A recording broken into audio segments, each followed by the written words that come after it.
Oh, baby boy, I don't think he was hypnotized by your singing. I think he was weirded out and awkward to a point where he became paralyzed. So sorry. I love your singing. I love it. I love it. Hello everyone, welcome or welcome back to the channel of Delusional Theories. I may have a few. I don't even know. I'm not gonna count them. Anyway, this episode was so much fun, you guys. If you watched my Wheel of Time review and you saw my vibe during the entire review where I was like feeling like a child, like I was going on an adventure with these people, that is how I feel right now. Like, I want to go on an adventure with this crew. I want to board their I want to board their spaceship and face, dune sandworms and face a Murderbot, and I want to go with them. They're so much fun. Like Dr. Menza is my ride or die. If they take her out in the show, I will mourn as if a limb of my body has been removed. Yeah. Dr. Menza is my ride. Why am I putting my... I love Dr. Menza. Like, this crew is so goddamn adorable. Even though we didn't see the weird enhanced human, the whole crew is so adorable. They are like clearly pacifists who don't know how to handle guns, but put in a position where they have to fight for their lives and the lives of their people, they will fight. And it's so much fun. And I don't know, it's just the energy of the whole crew. The energy of this mission is so much fun. Like, I've been missing this, and I remember watching The Wheel of Time and thinking this. I haven't felt like this in so long. I haven't felt like a little kid who wants to go on an adventure for so long, and I'm feeling it now. And I was with The Wheel of Time, and I am with Murderbot, because also Murderbot is so goddamn fun. I'm considering actually reading the books. I don't have much hopes for me reading the books because someone commented on my video that the books don't expand upon the universe a lot. It's mostly inside space stations. We saw one. Oh my god. We saw one expansion to the universe. It's very tiny, but we saw something. And it gave us a lot of information, because if you've watched my previous video about Murderbot, I was thinking, how are these Murderbots, like the organic parts, made? How are they made? Are they like clones of real people? Are they repurposed real people? But we see in the factory, and we need to explore the factory, but the parts first. We see in the factory that they are making separate parts of these bots, like or with organic matter that kind of looks like body parts, but it's like weird, because if it were truly body parts, wouldn't they be decomposing by now? So it's a weird thing. But they even mention it, like, why do they all have different faces? And the girl says, oh, it's in case they go rogue, they're easier to identify. And I mean, how often do they go rogue? And the lady's like, oh, all the time. And I think she was partially exaggerating to scare the intern, but partially telling the truth. And it's like, we see how they are made, and it's so careless, because from what I understood, the people who are in those factories are people who kind of have a debt of servitude towards the corporation, the company that is hiring them. Like, not film, I'm so sorry. That movie? This was the most pretentious thing I've said all day. It's not a film, it's a movie. But it is. You know that movie, Ready Player One, where like a bunch of people were working in these capsules? Like, they were working in real life to work inside the game, and them working in real life was them paying a debt to the company. I think it's the same thing here. Like, the people who are working there and have like years to their sentence are people who probably have like debts, like money debts to that company. Maybe they borrowed money for something and then they couldn't pay it, or they had no valuable possessions to pay it back or something, and they are working there to pay it up. Or another thing I was thinking is, maybe they are prisoners. Because I mean, if the future is run by corporations, prisons would also be private, right? They would also be run by the private sector. So if you have a bunch of prisoners, it's like a workforce. It's like a labor force that you can use. So it's basically Like if you are using, regardless, whether you are using prisoners for this labor force or you are using people in debt for this labor force, it's forced labor. It's forced labor. It's slavery. It's forced labor.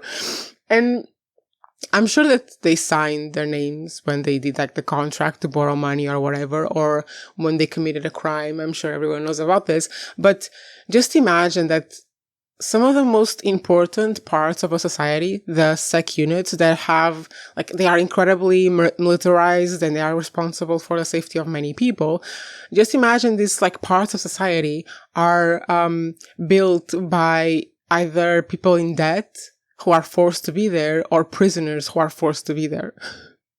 And this is the whole point of that. Like, it's like a 2-minute scene, but it says so much. It's the whole point of, like, the lack of care that is given to building these very important security units. Because we even have a couple scenes where a guy messes up an arm and then his supervisor's like, oh, it's okay, you can use it. And it's like, and then the other guy, the lady asks him, how are the pH levels? And he's like, oh, within acceptable range. And it's like, shouldn't these be like being built up to perfection or almost perfection to make sure that they are actually safe to use and are not going to harm humans? No, apparently. Apparently it's all about the money. Oh, who would have thought? Who would have thought that it's all about the money? Who would have thought? Who would have thought that a few deaths don't really matter in the end because it's all about the money? Because people will have to use the bots anyway, even if it's dangerous. Even this team, right? That's the whole joke. Even this team didn't want the bots, didn't need the bots, but had to use the bots in the end because otherwise they couldn't go to the goddamn planet. They couldn't have the trip that they are paying the company to run. And then it would make so much sense to me if the companies are the ones behind messing with the maps of the team and messing with their like communication and shit, because they have to find a way to justify the use of the bots. And if technology is advanced enough that teams can go to these planets and have enough knowledge in advance to avoid danger, then why would they need the sec units? So they have to mess up with their maps to put them in danger to justify the use of the sec units. Tell me this is not a corporate hellscape. Dystopian corporate hellscape. Could we possibly be living in one already? But anyway, we find all of this information about the factory out because I think they were sentient already then. Like, we see the face of our Murderbot, of Alexander Skarsgård. We see his face in the factory while, like, they're building him. It's like the face is inside of a little preserve jar. And I'm thinking they are probably already sentient then, because otherwise why would he have those memories? But yeah, we follow our little Murderbot as he has been captured by the Black Bot. And my theories on the Black Bot are changing a little bit in this episode, because why would you want our Murderbot to murder his team?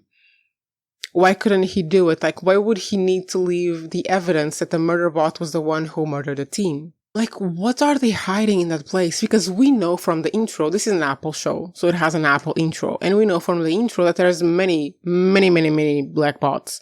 So the many black bots are there doing something. And I previously said that they were like rogue units, that they were rogue bots who were uniting to take down the Empire, apparently.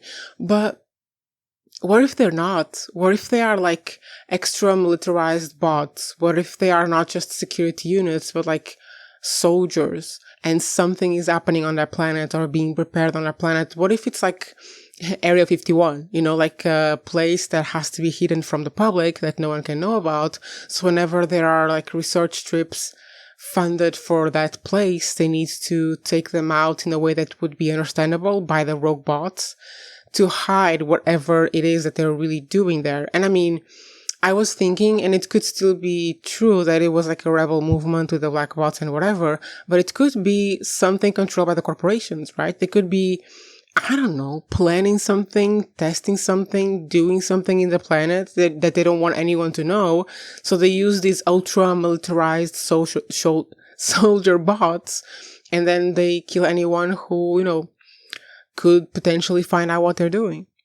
But anyway, as you have seen, because I'm assuming if you're watching this video, you've seen the episode, our baby boy, the Murderbot, gets the thing out of his neck and is no longer technically controlled. But from what I understood, the program, whatever it is, has already downloaded into his mind. So our baby boy with a conscience killed himself because he was about to, be forced to kill the other people in the team. I mean, they will for sure take him back to the station and fix him. There's no way he's dead. He is Alexander Skarsgård, the main dude for this show. No way he's dead. So he will be fine somehow. But no, because the other guy, the enhanced human, will probably be able to erase the program from his head and he will be fine and loyal to the team again. But after he's fine and loyal to the team again, he will remember what happened, remember what he saw, and start to be on the lookout for those goddamn black bots. And we know from the intro that at some point he's going to fight the black bots, because actually the intro is really funny because we see the factory setting, then we see him traveling around the galaxy, landing on that planet, being surrounded by the team, which initially I thought it was in a threatening way, but I think him being surrounded by the team in the intro just represents the fact that they want him to be one of them, that they treat him like he is one of them, and he's running away because he doesn't know how to deal with it. He doesn't know how to deal with people who are kind to him, because these are probably literally the very first people he has met who are kind to him. So he doesn't know how to deal with it. He runs away, but as he runs away, the black bots come to attack them, so he has to stay behind to defend his friends against the black bots. I'm imagining this is what's going to happen in the rest of the season, because right now they know of the existence of the black bots and they have survived. So the black bots will still want to go after them to kill them and make sure that they can't, talk about what's happening there. So we're going to see the scene in the intro materialize in the show. And we know from the intro that baby boy Murderbot will want to flee, but he will come back for his friends and he will face the black Murderbots. Will we find out what they are doing? I hope so. I hope they are a rebellious force. I think it could go either way. Given the world we are inhabiting in Murderbot, I would probably bet more on militarized soldier force of Murderbots that are there doing some kind of mission for the corporations, but I really hope they are rebels. Bottom line about Murderbot is, it's really fun. I want to go on an adventure with them, and I'm ride or die for Dr. Menza. If you also want to go on an adventure with Murderbot and his crew, if you want to go on an adventure with me to space, to outer space, like this video. Not me manipulating you to leave me a like on a video by the fact that you are potentially enjoying this show as much as I am. What did I do there? I found a crumb on my table and I threw it at the floor. Anyway, you guys, that's what I have for you today. I hope you're enjoying this show as much as I am. And if you want to support me in the work that I do here, leave me a like, comment, subscribe. You can join my YouTube membership or my Patreon. I'm actually going to do things a little bit different on Patreon. I'm just finishing my reviews of your friends and neighbors, which are sending me through. I hate these people. I hate them so much. All of my reviews of this show is me kind of hate watching it, which is hilarious, actually. But I'm going to start doing, I hope, maybe potentially, don't vow me to anything, but do check it up. I think I'm going to start doing whole reviews of limited series and one season TV shows that are coming out. Like season-long reviews. I used to do them back then a couple months ago, and I really enjoy them. So I think I'm going to pick that back up.